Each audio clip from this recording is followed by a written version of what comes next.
So I want to spend a little bit of time talking about the question, what's going on when we test software? It turns out the answer is a lot of different things are going on.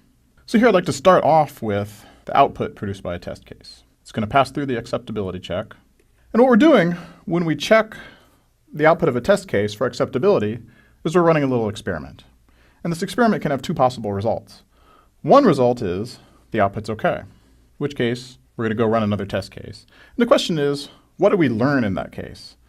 And the answer is unfortunately not very much. What we might have done at best is increased our confidence just a tiny, tiny bit that the software under test is correct.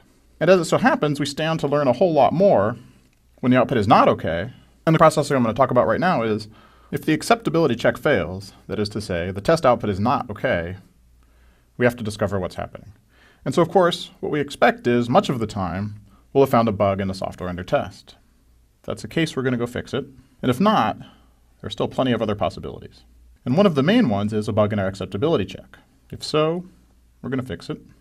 If not, we should consider the possibility that there might be a bug in our specification.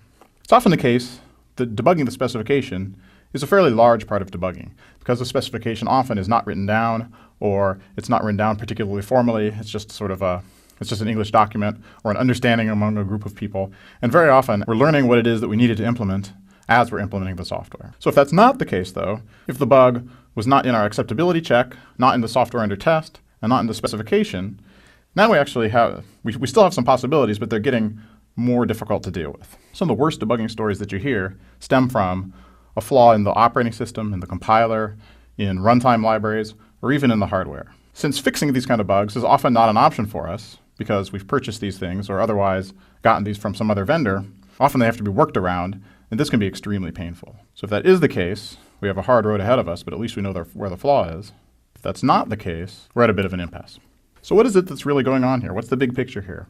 Well, as I was saying, what a test is a tiny experiment where a failed test reveals that something is wrong, reveals that something is flawed in either our understanding of the system or in some part of the system.